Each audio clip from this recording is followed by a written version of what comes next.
যত দিন যাচ্ছে ততই বুঝতে পারছি যে আমাদের প্রতি পদে পদে ভুল। সেই ভুলগুলোকে ধরিয়ে দেবার মানুষ অনেক আছে, কিন্তু শুধরিয়ে দেবার মানুষ কেউ নেই।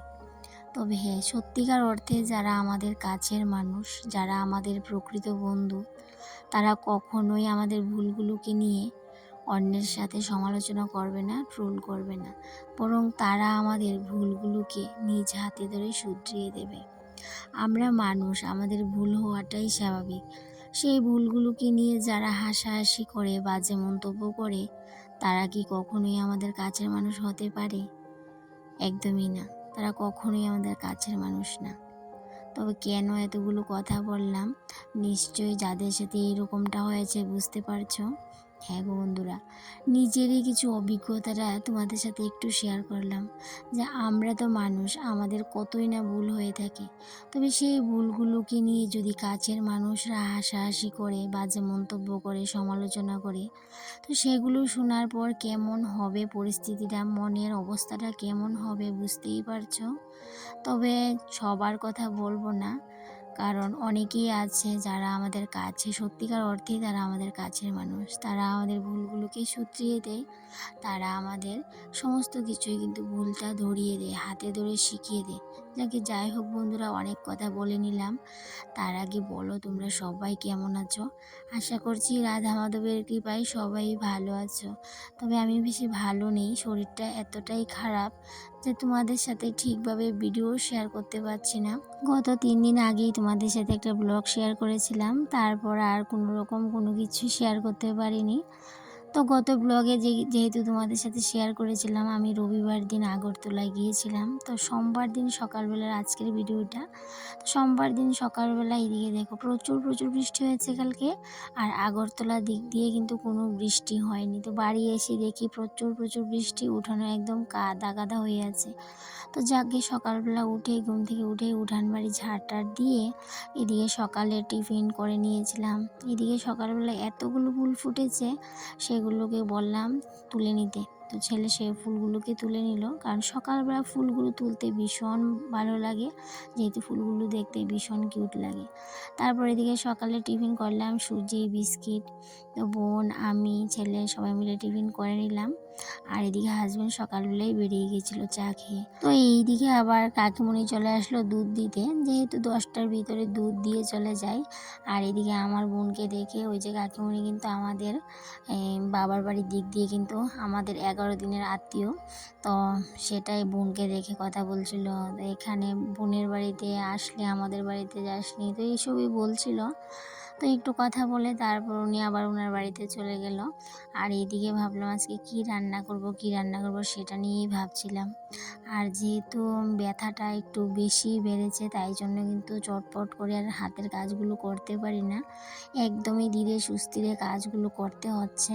ভীষণ ইদানিং তো এতটা শরীর খারাপ হয়েছে, কি বলবো, মনে হচ্ছে কি মানে আমার কি মানে নেগেটিভ ভাবনাটা মাথার মধ্যে ভীষণ রকমভাবে চলে আসছে, পজিটিভটা কিন্তু মাথা থেকে বেরিয়ে যাচ্ছে। কি না কি ভাবছি সেটা আর তোমাদের সাথে শেয়ার করলাম না। তোমরা নিশ্চয়ই বুঝতে পারছো যে আমার নেগেটিভ ভাবনাটা কি আসছে মাথাতে। এদিকে দেখো সকালবেলা কি রান্না করব সেটাই মাথার মধ্যে একটাই প্ল্যান। এই যে সকালবেলা প্রত্যেকটা গৃহিণীর আমার মনে হয় এই সমস্যাটা, যে রান্নাটা কী হবে। তো প্রথমে আমি একটু আলু সিদ্ধ দিয়ে দিলাম, ভাবলাম একটু আলু সিদ্ধ করে নিয়ে আলু ভর্তা করে নেব, আর ভাতটা বসিয়ে দিলাম ইন্ডাকশনে। এদিকে আবার হাজব্যান্ডকে ফোন করলাম যে মাছটা দিয়ে যেতে। তো যেহেতু হাজব্যান্ড এমন টাইমে বাড়িতে আসে না, তো ওর একটু সমস্যা হয়ে গেছিলো, তারপর আর কি করবে। তো তারপর আমার কথা শুনে বাড়িতে এসে মাছটা দিয়ে গেল, আর সাথে ভাত খেয়ে গেল। আর এদিকে ছেলেও ভাত খেয়ে নিয়েছে, হাজব্যান্ডও খেয়ে নিয়েছে। এদিকে বোন আর এখনও ভাত খায়নি, আমিও খাইনি। তো ও বোনের জন্য এদিকে আলু ভর্তা বানাচ্ছিলাম। এদিকে আলু সিদ্ধ দিয়ে দিলাম, আর সাথে দিয়ে দিলাম একটু ডাল সিদ্ধ, কাঁচা লঙ্কা, সর্ষের তেল। তো এটা দিয়ে একটা ভর্তা করে নিলাম, আর মাছ ভাজি করে নেব, বোনকে দিয়ে দেব। আর আমি কিন্তু এখনও খাইনি, বোনকে দিয়ে আমিও খেয়ে নেব। তো গরম গরম ভাতে কিন্তু এই যে আলু ভর্তা, ডাল সিদ্ধটা, সেটা কিন্তু ভীষণ ভালো লাগে। তো তারপর এইটুকু রান্না করেও কিন্তু তারপর আবার চিন্তা কি রান্না করব সেটাই সারা মানে যতক্ষণ অবধি রান্নাটা কমপ্লিট না হচ্ছে ততক্ষণ অবধি মাথার মধ্যে একটাই ঘুরপাক, কি রান্না করব। তো এইদিকে বোনের জন্য ভাতটা বেড়ে করে নিয়েছি এই যে আলু ভর্তা সাথে মাছ ভাজা। তো এদিকে রান্না টান্না করবো বলে এদিকে সবজিপাতিও কেটে নিয়েছি, ঝিঙে কেটে নিয়েছি আর সেই সাথে আলু, মাছের ঝোল করব প্ল্যান। আর এদিকে যেহেতু কোমরটা ভীষণ ব্যথা, ঘরে জল তো আমি নিতে পারি না, তো বোনকে বললাম 1 বালতি জল নিয়ে দিতে রান্না করে। তো এবার ভাবলাম রান্নাঘরে টুকিটাকি কিছু কাজ আছে, এগুলো সেরে স্নানটা করে নেব। তো স্নান করেই রান্নাবান্নাটা করব। এদিকে আজকে আর আমি ঠাকুর পূজাটা আমি দিইনি, ছেলেকে বলেছিলাম দিয়ে দিতে। তো এদিকে আমি রান্নাঘরের সমস্ত কিছু জোগাড় জান্তের করে এদিকে স্নানে চলে আসলাম। তো স্নান করে এদিকে কাপড়টি ভিজিয়ে চলে যাব রান্নাঘরে রান্না করতে। গত বছরের তুলনায় এই বছর আমাদের গাছে বেশি আম হয়নি। গত বছরে এত সুন্দর আম হয়েছিল, তো এবার তো আম এতটাও বড় হয়নি। আর বোন যেদিন এসেছিল ও তো আম পারলো, তো খাওয়া হলো, আমি কিন্তু খাইনি। তো আমাদের মধ্যে একটা আবার নিয়ম আছে যে চৈত্র সংক্রান্তি যে ঠাকুরকে যে রান্না করে দিয়ে আম ডাল করে ঠাকুরকে দিয়ে তারপরে কিন্তু আমরা আম খাই। কিন্তু সেই দিনকে এই যে বোন আম পারলো, হাজব্যান্ড ওরা মিলে খেলো। তো তখন বললো ঠাকুরের ইচ্ছে করলে নাকি গাছ থেকে পেড়ে খেয়ে নেবে। তো যাকে তো সেদিন যখন আম পারলো, খাওয়া হলো, ডালের মতো দেওয়া হলো। তো আজকে ভাবলাম যেহেতু খাওয়া হয়েই গেল, তাহলে আর দুটো আম আজকে পেড়ে ডাল রান্না করব। কারণ যে কাঁচা আমটা ডালে দিলে ভীষণ ভালো লাগে, আমাদের ঘরেতে ভীষণ পছন্দ করে সবাই। তো তাই জন্য ভাবলাম এই যে দেখো আমগুলো এতটাও বড় হয়নি, তারপরেও এখান থেকে দুটো আম পেড়ে নিয়েছিলাম, নিয়ে যে ডাল রান্না করব বলে এদিকে কেটেও নিয়েছি দুটো আম। আর এদিকে মাছের ঝোলটাও হয়ে গেছে, ঝিঙে আলু দিয়ে করেছি।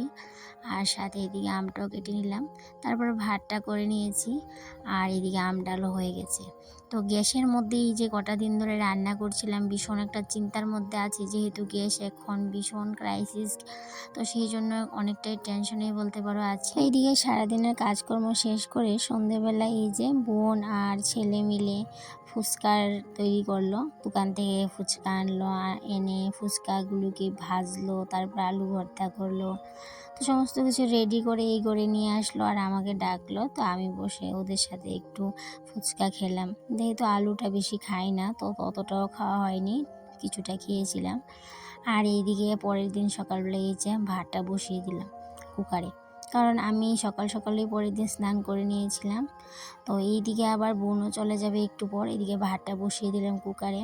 তো বোন চলে যাবে বলতে বোন খেয়ে কিন্তু বেরিয়ে গেছিলো, সেটা আর আমি ক্যামেরা বন্দি করিনি।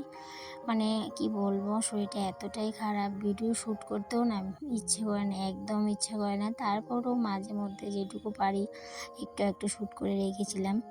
তো তারপরে এইদিকে আজকে আবার ছেলের একটু স্কুলে যেতে হবে, সেই জন্য ছেলের জুতো একটু মুছে পরিষ্কার করে নিচ্ছিলাম। শরীর খারাপ নিয়েও সংসারের সমস্ত কাজবাজ করি, তবে হাজব্যান্ডও অনেকটাই সাহায্য করে। আর সবটাই বলতে পারো মনের জুড়েই করছিলাম, করছিলাম কি এখনও করছি। মনের জুড়ে আমি সংসারের সমস্ত কাজবাজ করি। যেই কাজটা আমি 5 মিনিটে করি, সেই কাজ করতাম, সেই কাজটা এখন আমার 10 মিনিট লাগে, সময় লাগে। কারণ আমি আস্তে ধীরে সুস্থিরে সেই কাজগুলো করি। কারণ একটু হাঁটাহাঁটি করলে ভীষণ রকমভাবে ব্যথাটা বেড়ে যায়। তো সেই জন্যই বলতে পারো অনেকটাই কষ্টেই বলতে পারো সংসারের কাজগুলো করতে হচ্ছে।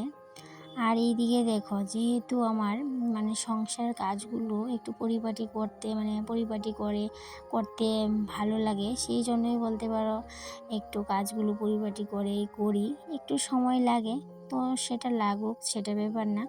সারাদিন বাড়ি বসে একটু পরিপাটি করে কাজ করব, সেটাই বলতে পারো একটু শখ। এই যে পরিপাটি করে কাজ করা, সেটাই আমার এক প্রকার শখই বলতে পারো। এদিকে ছেলের গাড়ি চলে এসেছে, যেহেতু স্কুলে যাবে। আর এদিকে কুয়ারটা দেখো, ভাতটা সিটি দিয়েছি অনেকবার করে, যাতে করে আমি চট করে ভাতটা প্রেশারটা বার করে নিচ্ছিলাম। তো এইভাবে করে ভাতটা বার করি না আমি, কারণ নর্মালি যেইভাবে যতক্ষণ সময় লাগে কুকার থেকে গ্যাসটা বের হতে, ততক্ষণ অবধি আমি অপেক্ষা করি। কিন্তু আজকে আর অপেক্ষা করার মতো সময় নেই হাতে, তাই জন্যই বলতে পারো আমি নিজ থেকেই ভাপটাকে বার করে নিয়েছি আর ভাতটা নিয়েছি, থালে নিয়ে নিলাম। তো একটু তাড়াহুড়ো করেই ভাতটা নিয়েছিলাম, আর এতটা গরম কি বলবো। তারপরে এই যে ছেলেকে খাইয়ে দিলাম, দিয়ে ওকে স্কুলে দিয়ে দিলাম, বিদায় দিয়ে দিলাম, স্কুলে বেরিয়ে গেল। তো তারপর আর কি নিজের মতো করে একটু সময় কাটাবো। চুলও তো ভিজেছিল, সকালবেলাই মাথা ধুয়েছিলাম, স্নানটা করা হয়েছিল যেহেতু। এখন চুলটা শুকিয়ে নেব, তারপর আবার আমিও বেরোবো একটু আমবাসা। কারণ আমারও একটু দরকার আছে, আজকে বেরোতেই হবে। আজকে যদি না বেরোই তাহলে একদমই একটু সমস্যা হয়ে যাবে। তাই জন্যই বলতে পারো আজকে রান্নাবান্নাটাও কিন্তু হয়নি। ওই যে কুকারে একটু ভাত করেছিলাম, এইটুকুই বেশ। ওই যে মাথার মধ্যে আরও একটু বড় চিন্তা, বেরিয়ে যাব ঠিক আছে, কিন্তু মাথার মধ্যে ভীষণ একটা চিন্তা যে কখন বাড়ি আসবো আর কখন বা কী রান্না করব। তো সেই ভাবনাটা নিয়েই বলতে পারো আমি এখন বেরিয়ে যাব। আর যখনই বাড়ি থেকে বের হব, বেশি সময় নিয়ে বের হব না বেশি সময়ের জন্য, কারণ সংসারের আরও অনেক কাজ আছে, সেগুলোও কিন্তু আমাকে বাড়ি এসে করতে হবে। তো যাকে যাই হোক, এদিকে দেখো সমস্ত কিছু আমি বাড়ির কাজ বাজ শেষ করে রান্নাটা একটু বাকি আছে, সেটা এসে দেখি কি রান্না করি। মাঝে মধ্যে কিন্তু এরকমটা হয়ে যায় যে আমরা কী যে রান্না করব, একটু শর্টকাটও রান্না করে খেয়ে নিই মাঝে মধ্যে। তো আজকে আমার ঠিক এরকমটাই হয়েছিল, একটু শর্টকাটই বলতে পারো রান্না বান্না করে খেয়ে নিয়েছিলাম। তারপরে এদিকে বাজারে চলে আসলাম, আমার একটা কাজ ছিল সেগুলো সারলাম। তারপরে শেষে আসলাম এই যে জুয়েলারি দোকানে। আর এই জুয়েলারি দোকানটা হচ্ছে আমার হাজব্যান্ডের একটা বন্ধুর দোকান। তো এখানে একটু কাজ ছিল, এই কাজটা শেষ করে বাড়ি চলে যাব। তো বন্ধুরা, আজকের ব্লগটাও আমি কথা বলতে বলতে এখানেই শেষ করে নেব। তো তোমাদের সাথে আবারও দেখা হবে। টাটা।